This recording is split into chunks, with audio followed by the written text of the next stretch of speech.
Are you ready to shake out those family trees? Wow! Yes! It's Linda and Gina. On the Twice Removed podcast.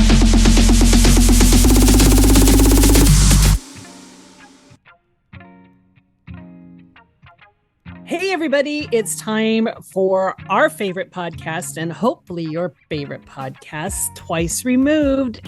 And guess what?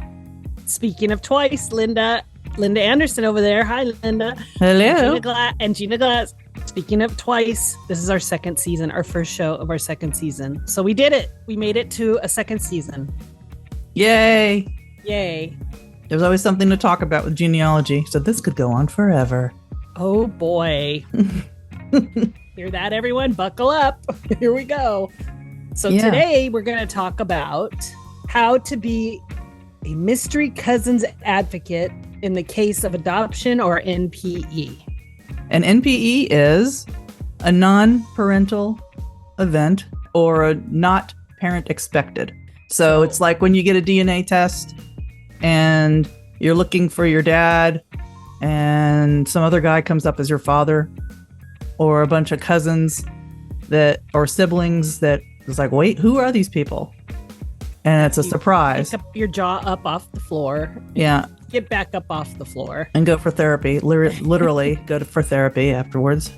Exactly. Yeah, it's probably necessary in some cases. Some people are just not knowing how to handle that. I don't think I would. Exactly. I don't know what I would do. Yeah, especially when, kids are younger and... Although I've tried to sell my mom on occasion now, and she is mine through DNA, so who knows? No. But yeah, I don't think I'd know what to do on that one. I remember I found something once. It was like one of those obituary cards that has Jesus on the front and the the 23rd Psalm and all that, and it was the same name as my mother's maiden name. And I'm like, who is this woman pretending to be my mother? Come to find out, it was her mother's sister who she was named after and married into her father's side of the family. So she had the same name. Wow. But she wasn't the only one with that name, because there was another person on the father's side that also was a sister that had that name too. So it could have been either one of them, but it was the one. And it's like, I was really upset about it for, like the rest of the day. Because I was probably like 9 or something, 10 maybe. It's like, first of all, what are you going through my stuff for? It was in the Bible. You should be glad I was looking. Oh, I got out of it that way. I'll say amen. Oh gosh, wow. Yeah.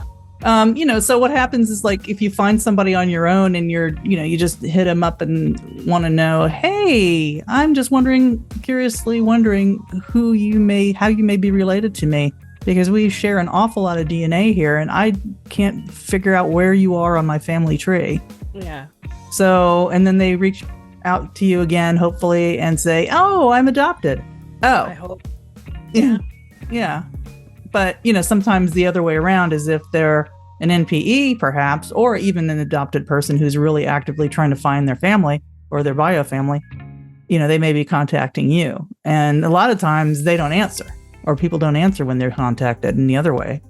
Yeah, that sucks when you find a close relative, half sibling or whatever, and you reach out and they don't answer back. And it's sad because it's like, well, here you are doing your DNA for some reason, and they did too for some reason. Yeah, exactly. And here they are, and they don't answer you back. And nobody did anything wrong. Nobody's at fault, as far as the offsprings are concerned. So you should reach out. But don't you feel like if you tell them that you should help them? I mean, don't you think? Well, yeah. I mean, I would personally. I try to. When things like that come up, try to help anybody who's trying to figure out how they fit on the tree, because they may just be, older and they didn't have any of the documents or anything, and they don't know how they're related. Maybe the parents moved from another country and they didn't really stay in touch with their family in the other country. So they may not know who their second or third cousins are that start popping up, even in that case.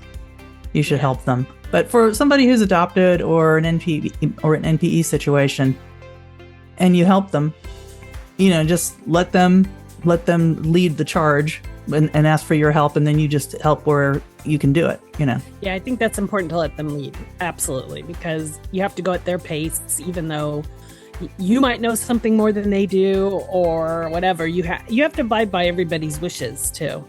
Yeah. And it's hard because it's like, oh, here's a new family member and they're cool and enjoying them and all that. And here your cousin down the road might be like, in a closet biting their nails going, don't say anything. Well, if they were adopted and they've known it for quite a while and they've had a great life and they just are curious, then, you can go full tilt and try to help them with as much as you can and just send them stuff and see what happens. But with somebody when it's, fairly new and like a fresh wound or whatever, that's when you just should really be super careful with them, I think, just for their emotional state and whatever. Because you just have no idea what's going on in their mind. Could you just imagine? So you have to put yourself in their place. Okay, so if they already knew who their birth parent was and they're reaching out to you, what do? How would you handle this? Well, do I know them? Do I know the birth parent well enough to contact them? I might be able to say, yeah, I think the last time I heard where they're living is in whatever town, USA or wherever. And maybe you could start there, but I don't even know if I could make an introduction. You don't necessarily have people's cell phone numbers if you haven't been in touch with them for over 20 years. You don't necessarily know if they've moved from the address your mother had in her address book. Well, I guess it always comes back to that too. Do they want to be found or not? I mean, I've known folks that they've had to give their kid up for whatever reason, and they put on there no. And I have a friend from high school that got pregnant at 16, and she wanted to be able to see her daughter when she turned 18, that she could do that, and they have a great relationship. So it's just that catch-22 thingy there. Well, the first thing to do, I guess, is to find out what state they were born in. Because if it was California, you really can't find out unless it's, I don't know what the circumstances would have to be, that's something really special. If it's New York State, you can. Oh, see, so each state varies. Yeah, there's different degrees of what you're allowed to see, because you can still see some things. And, like if somebody showed me the description of a certain person's parents and the one that's on my side of the family, I might be able to figure out who it is. Yeah. If it's closed, like in California. Well, and that goes back to doing all your DNA tests on the different sites, because, I would definitely always do Ancestry only because that was the first one. So everybody kind of rushed to it. And they have the largest database. Yeah. And when like 23andMe or MyHeritage or one of those came along, people might have passed, or people might have said, you know what, it's already up at Ancestry, I don't need to do this one. So I think that's probably the wisest move, is to try to. And what's really kind of sad is I know that this has happened because when people don't respond and you can tell that they haven't been active for a while, that their kids or somebody may have said, hey, why don't you go ahead and have your DNA done so that we have it? And then they'd pass away. Because I know that there's some on that they were born in like 1918. It's like, I don't think you're probably around anymore. And I'm not going to try to contact you, even though you're like really super close to high share with me, because they're older and it's not as diluted. Like they weren't born in 2000. They were born in 1918. So you have like 100 years worth more of DNA to share with them. And folks, if you're managing those people's DNA, put deceased. I mean, because I have some that I see of my cousins and I know they're passed away and they're still inactive, send them a message. And unless they need to tell something from beyond and they can do that, then okay. But wouldn't that be great? Yeah, wouldn't it? But if not, just, help everyone out. Help everyone out and put a little note there. Yeah. I don't know what I would do if somebody asked me to go reach out, though. I'd ask. Our family's kind of open that way, but Yeah. you know, if somebody was deceased and their wish was not to say anything, that's, I think, the hardest.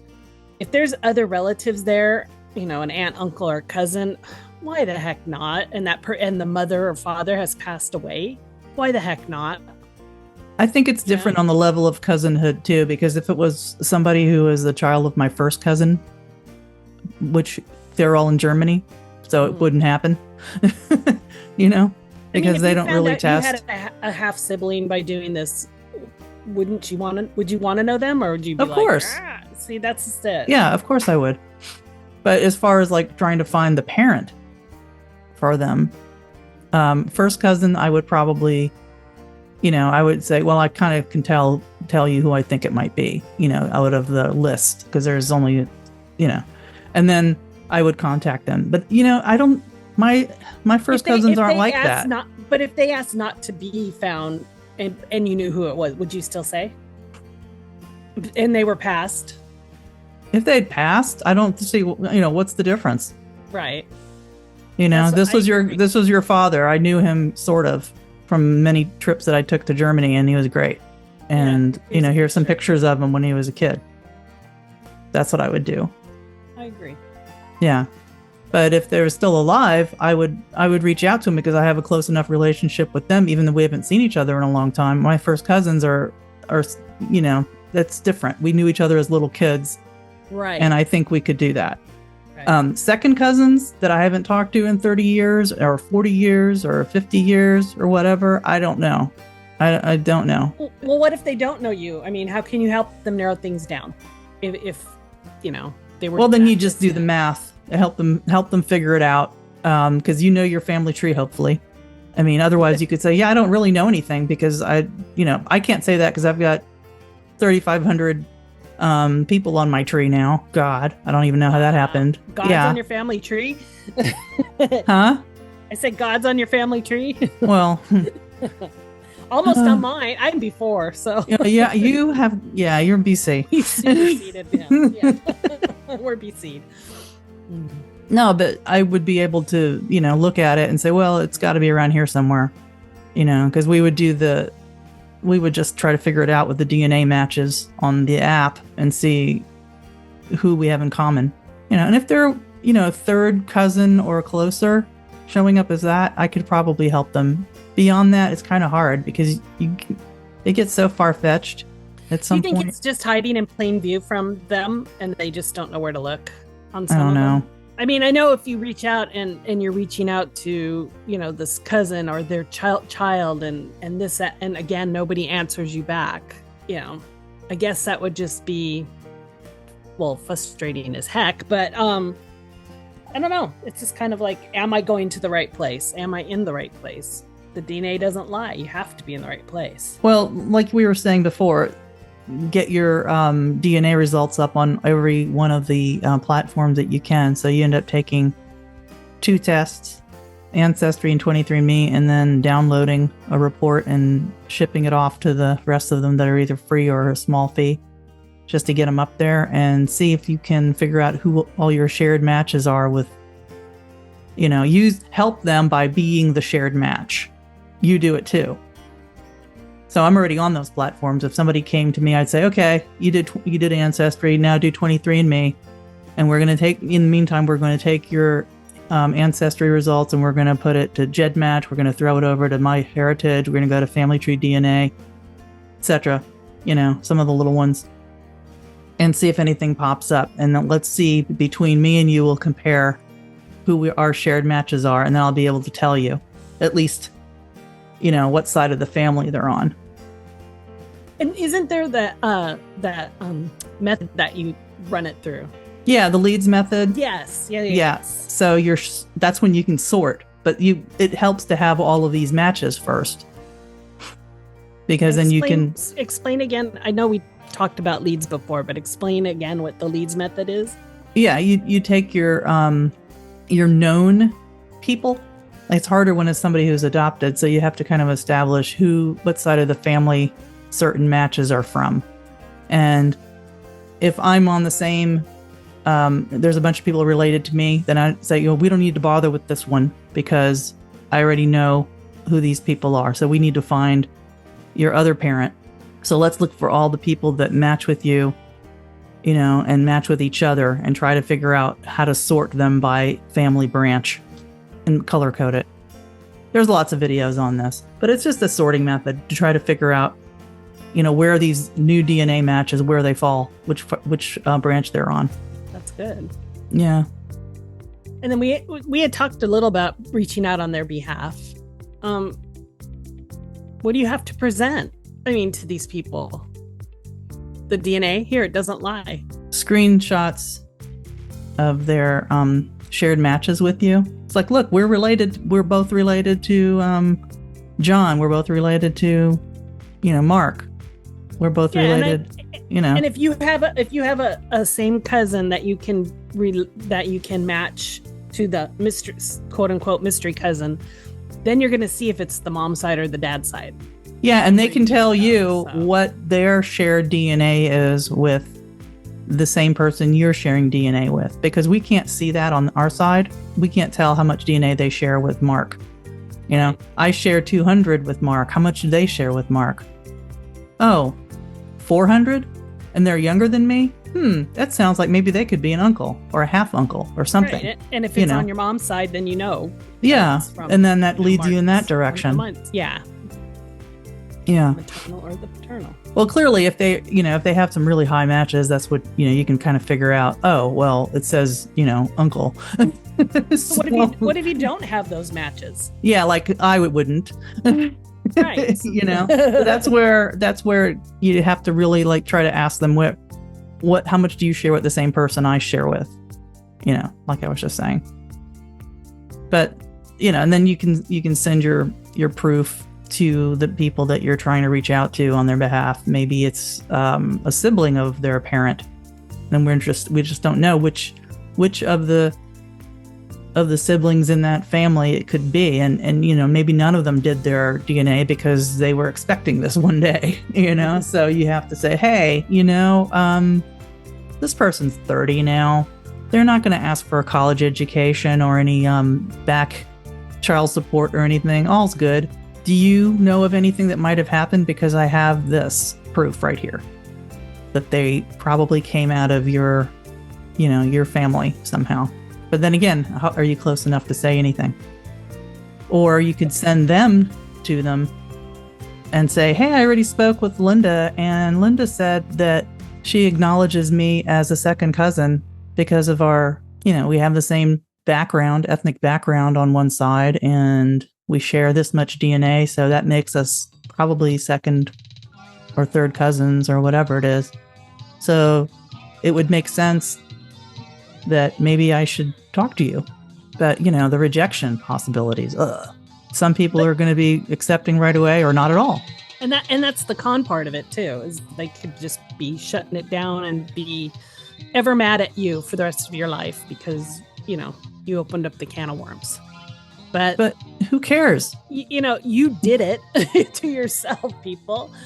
And, DNA advancements and DNA doesn't lie. They don't lie. It's not like you have to take responsibility for anything at this point. You just can say, yeah, that was me.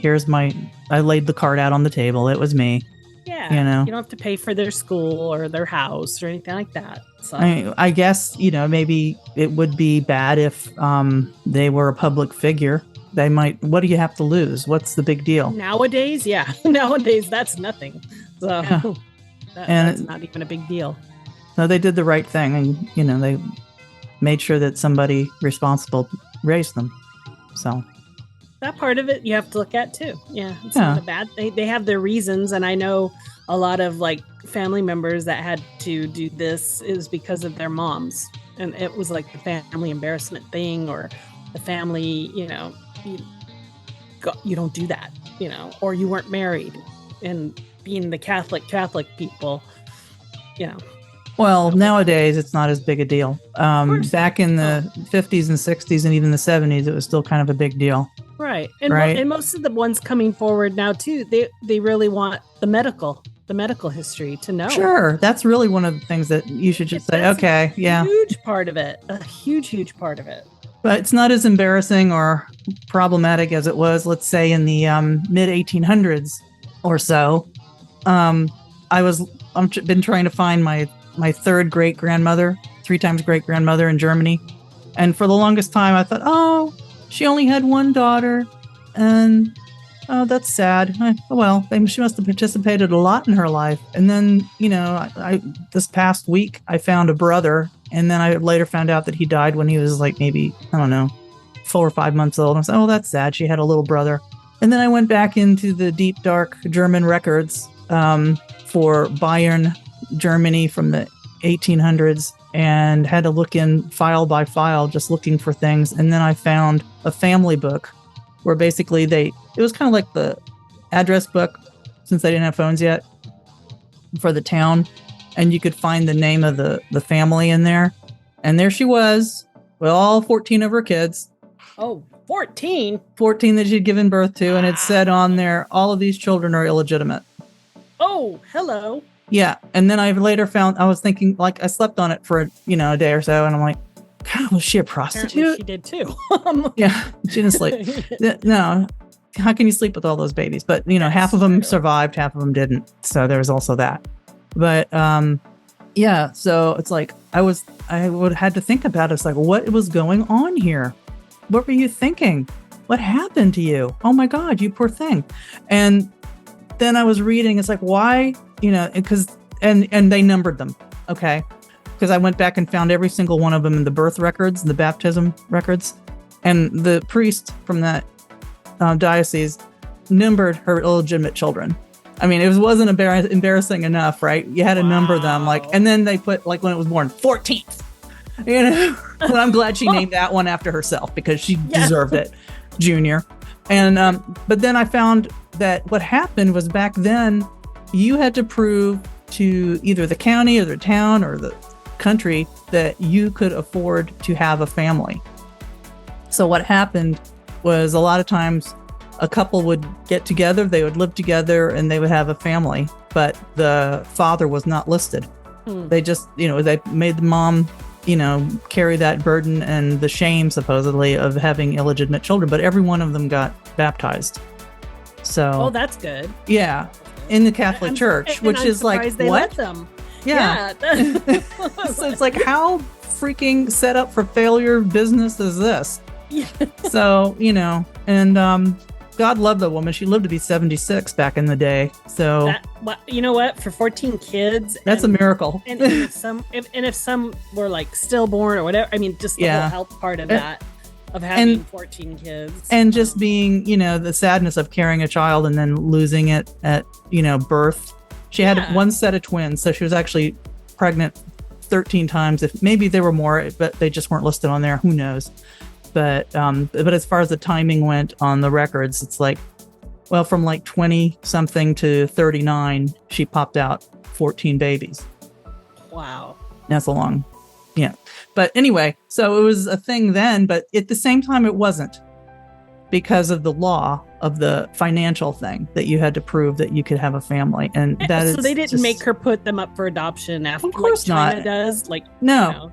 And, I think a lot of times, too, back then, it's like, if you couldn't afford to raise your kids, you would just, like, if they were old enough and strong enough, you would just have them go live with the farmer down the street, and they would work on the farm there, and then you wouldn't have to support them. And, they could still come and see you. Yeah. But they were, like, they did that here in America, too, where you would be missing kids. You go from census to census. Maybe 1910, they were, like, 2, and then in 1920 you expected to see a 12-year-old and they weren't there. It's like, oh no, they died. But then if you kept looking on the census, you'd find them, like, down the street living with somebody else. But anyway, it's not like that now, and people should really get over it if they are the ones that had the illegitimate issues. It's not the kid, it's not the kid's fault. Absolutely not. And anybody who's family of that kid, it's not their fault, and you should embrace them. They're a cousin, or a niece or a nephew, and it's cool. And just to be an advocate, and just be careful, make sure you don't do any more damage than what's already been done to them emotionally. And it's not like it was then, but the church even baptized back in the 1800s. So, weird, huh? It is. I mean, we have 3 cousins that we've found through the DNA now. And, well, 2 from the DNA and 1 was brought forward after her grandmother passed away, my great aunt. And it's like, I love them all, and we have fun, and we've done things together, and we see each other at family reunions, and except for the new one that we just recently met. And it's like, it's family. We were always taught it's family. You don't shun family. Don't shun them away. So, they didn't do anything wrong, and they're delightful. Mm-hmm. And I really do have a problem with this adoption rule in this country. And I mean, California of all states, to not let a person who was born in this state know where they came from. It's hard. That they're protecting the people that made it that way. Come on. I think, if they don't want to be found, okay, but I think when they're deceased, then it should be back opened up. I think you should be able to know who you are, period, in this life as much as you can, because it's hard enough. None of us really know who we are. But imagine that. You don't know where you came from at all? Yeah. Ugh. And you know what? Like you kind of had mentioned too, everybody, falls on the mom side and shuns the mom and stuff like that, and not the dad. And do you think it's harder to find paternal than it is to find maternal? I think it's easier to find paternal in a way. Really? Yeah, because of the Y DNA. Oh. Because it does not change. Yeah. Even with the haplogroup group, though? The haplogroup is, exactly that. It's exactly that. For the mtDNA, for the women, it's broader and it's not as current. Mm-hmm. But with the Y DNA, it's possibly more current. But it's really strange on the spreadsheet that I ran out of 23andMe. I was sorting by haplogroups, and there were quite a few of mine for the mtDNA side, the V haplogroup, and I don't expect them to be close relatives, but I also did a sort for the Y DNA, and it's like, oh my goodness, these guys are related to each other somehow, but one's a German background and the others are Norwegian. So something definitely went on. And this is all proving my point of like this other story that I have going on, where somehow my German side and my Norwegian side got together somewhere. And I don't know if it was on a Viking ship somewhere visiting the house of Johann, or if it was in Minnesota or Wisconsin back at the turn of the century. So I don't know. I'm still working on that, but it's very interesting. But yeah, sure. But I mean, just the regular the regular DNA tests that you can get will show you enough, really. Yeah, as long as people test it. That's just it. You have to get them to test. But it's the absence of testers, or testees, I guess. The absence of people being tested on a certain side of the family really does kind of like become suspicious. It's like, oh, don't get one of those. No, we're not giving those in our holiday stockings because we don't want to know any of that. You cannot find me this way. That's true. That's kind of an easy way to pinpoint somebody that's like so adamant about not getting one. Well, it's kind of interesting because the one person that we've been discussing sort of on a past show, and that's related to you, that we're still trying to help out a little bit. It's interesting that there's the absence of first cousins on the father's side. Oh, yeah. Mm-hmm. And that could be either because there weren't any, Well, that's why you have to do, make sure you take the 2 tests. Well, the test and the leads group and the leads method, and like I built trees and everything for this section of her family, and I don't know if there's really enough people there, and that's why there's only second and third cousins. Maybe they passed away already, because it's that age group that may not have ever taken any. because it just wasn't a thing. But do you think there's at least one? There should be one. One first cousin. Yeah, there's got to be at least one. If there was, then we would have this figured out for that side of it. Yeah. But maybe that's what's going to show up in Ancestry. So that's what I think. Yeah, I hope so. I do too. Hopefully this time the test took. I mean, has that happened to you before? Anybody you know where they sent the hey, the test wasn't any good. We couldn't do anything with it. Yeah, my parents' son they lost his actually. And then they sent a thing saying, "Oh, well, we never got his thing." I'm like, "Well, why are you sending us something saying that when you obviously know you didn't get his thing?" And then so they sent a new one and he got to do that one. So but not that it had a leak or something like that. But who, you know what? The post office could have ran it through. The lid wasn't on tight enough. Who knows? But yeah. TikTok. Yeah. Oh, hopefully she got it and sent it off because we made sure it was an expedited test. Yeah, so she said she did. So we'll see. Yeah. Oh my God. Crazy. But yeah. So I don't know. The one side of the family is kind of figured out, but it's the paternal thing that we really... The paternal thing's driving us crazy is what it is. Yeah. Yeah. I mean, it's been such a long time. Not everybody's going to remember everything, and not everybody tells you, "Oh, this is who I'm dating now," and this is... Plus, there was a half-sibling, yeah, but different on the father's sides. So there's that issue, too. Yeah. And when the half-sibling doesn't respond... There again. Yeah, here we are. Not that they would know anything, but they might still be in California. That's true. That is true. And that would be helpful. Mm-hmm. I guess we've covered everything on this topic. Do you have anything else to add? Or are we good? Or no, I mean, people just should, go with their gut and be careful and be helpful if you can be. Use your best judgment. Yeah, people, come on. We, again, these people have done nothing wrong. They were just a byproduct of somebody else's whatevers. So be cool, be nice, be helpful and stuff. And that's it for our first show back on our second season.